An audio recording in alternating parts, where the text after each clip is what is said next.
Hey everyone, today I'm going to be doing a flip through of my bullet journal for the first half of the year. This is the first year I've ever actually done a full bullet journal spread for every month. I have done some in the past, but I've never committed to it and updated it regularly enough to make it look nice. So this is my first time properly doing it and I hope you enjoy. So without further ado, let's get started.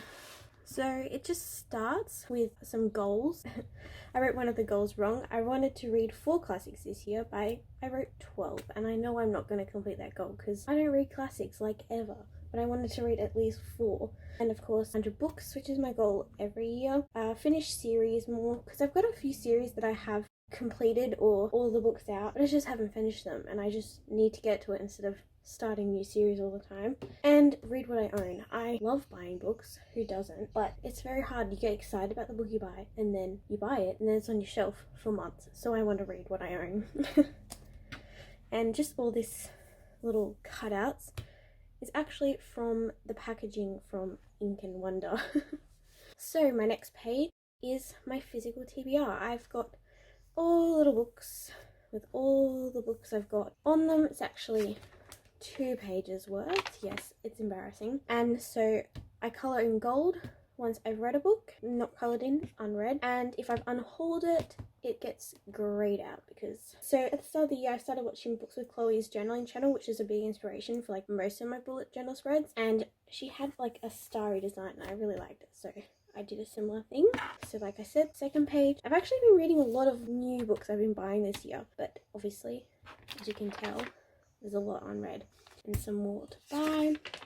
Here's a page for advanced reader copies I get sent by publishers. This year I haven't been too active on my Bookstagram, or I haven't been active at all on my blogging channel. So I haven't requested that many, but I do have 4 to read. My next page is the books I've read in 2020. So I just write a number, 1, 2, 3, and so on and so forth in a little box. And physical books are gold with a little square around them. Ebooks are silver, and other types of books are white. White and silver are very hard to tell the difference, but as you can tell, I read pretty much half ebooks to physical books, which is the reason why I have so many unread physical books. But I end up reading a lot of books a year because I read so many ebooks. And then here's a little statistics page I will fill in at the end of the year. And here's my 2020 review and monthly stats. So as you can see, I've filled out all January, June, but just has a breakdown of if I've read how many physical books I read that month, how many ebooks, how many arcs, how many graphic novels, how many audiobooks, and any other types of editions. And I got this spread idea from Journaling with Chloe. Okay, this is one of my favourite pages so far. So this is the top 20 books to read in 2020. So books that are backlist. And by backlist, I mean they were just published 2019 and behind, not new releases. And so all these books I own, and as you can tell, I have changed a couple. So I only have 11 more books to complete this spread, and I definitely think I can do that by the end of the year. And this sticker is from a Fairy Loot box from 2 years. And here is the book for my most anticipated new releases in 2020. My new releases shelf on Goodreads has over 100 books, so I definitely had to narrow it down to at least 20 so I could, I don't know, feel accomplished or something. So these are the books I'm most excited for, and hopefully if I picked right, they will be all 5 stars. But I already know that's not true because The Honey Don't List was a 2-star. We won't talk about that book. Such anyway, and I'm not sure where I got this. I think this is a Redbubble sticker. And so here's my first spread for January. This picture here is just some Our Crate art. Oh, it was for a box ages ago. And as you can see, I've got my books read down here, the star rating, and yeah. And so I have my favourite book of the month, and so I've got a little quote, the picture. I just need to add a quote for this book because there's none on the internet, but I know there's some amazing quotes in the book. I just have to go back and look. And here's my statistics for the month, a little picture of Aylin. And here is my cover page for my February. These 2 pictures are from a YA Chronicles box. They were a box 1 month, which was that one, and the next one was this picture. I thought they were so beautiful that I had to have them somewhere, and I thought bullet journal was perfect spot. And here is my February TBR. This month I actually filmed a TBR for it and never did a follow-up, as you know from my channel. But I had high hopes in February and I don't think I read a single book on this TBR, which is the trouble of being a structured person but also being a mood reader. So I love TBRs, but I never stick to them. It's a struggle. And here's all the books I read in February. 5 books, pretty good.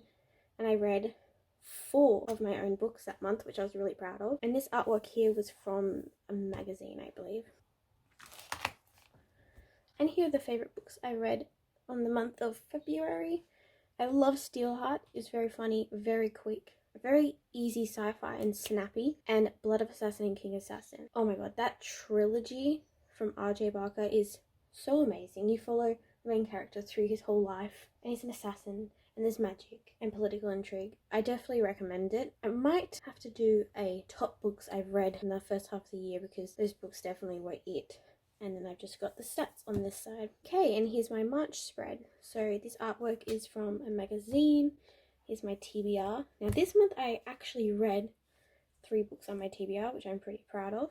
And here's all the books I've read in March, my statistics, and my favourite book. Of course, my favourite book for March was House of Earth and Blood by Sarah J Maas. I have loved Sarah J Maas since literally Throne of Glass came out. I've read every book from her. So excited when she officially went to adult fantasy. It definitely works for her more. I hope Sarah J Maas sticks to adult fantasy, because she has more wiggle room with how she can develop the characters and explore all the different themes. But oh man, the last half of this book made me cry like a baby. And here is my April spread. This spread was done before all the JK Rowling stuff came out recently, obviously, because this is a Magical Readathon spread, which was hosted by Book Roast. So it was Harry Potter inspired. It's now going to be changed for next year, which I'm really glad, because G does an amazing job hosting this readathon, and the prompts are so inspirational. I always end up reading a lot in April, and this is an hour's readathon spread, but we don't have to go much into it. And these are all the books I read for all the prompts, and here's just a list of books I read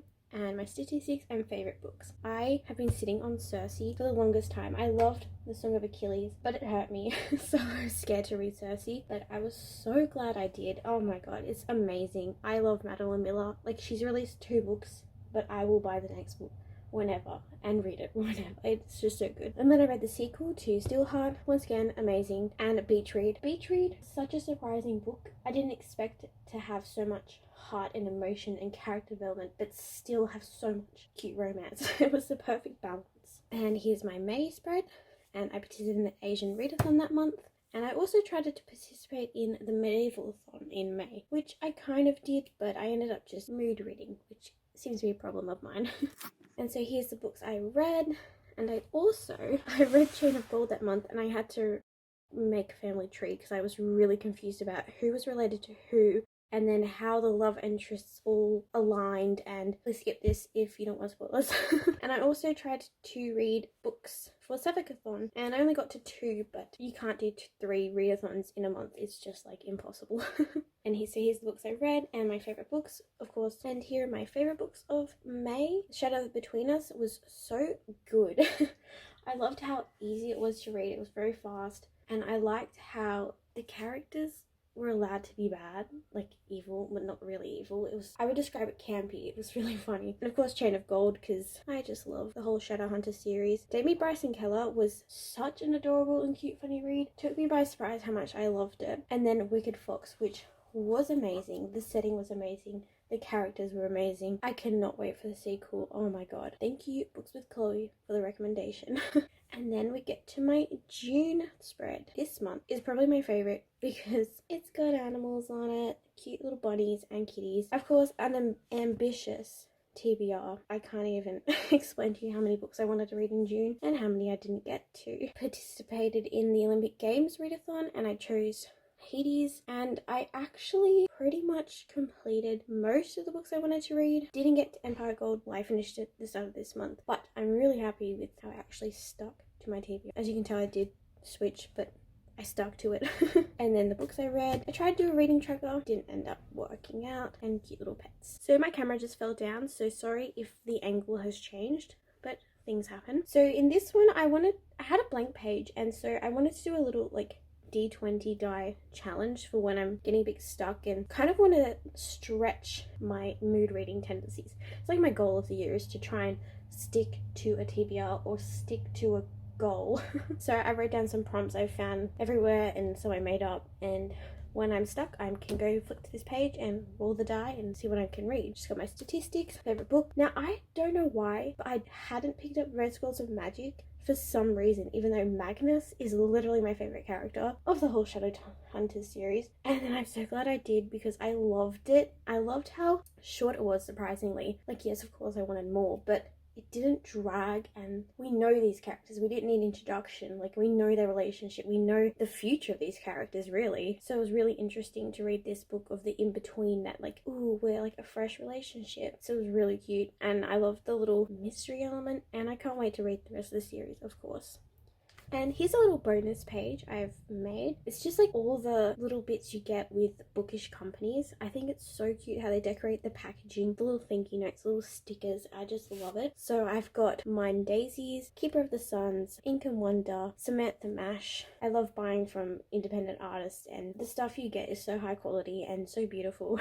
I highly recommend checking out these guys. I will leave the links down below. So that's everything in my bullet journal from January to June. I hope you liked it. I hope maybe felt like, oh, I can bullet journal too. It's my style is more scrapbooking and just writing, not artwork, because I'm not very artistic in drawing and such, and lettering is definitely not my strong suit. I'd have very terrible handwriting, so I'd like to just scrapbook and layer. So I hope you enjoyed this video. I will leave the links down below of who I talked about and all the artists, and so thank you for watching. Bye.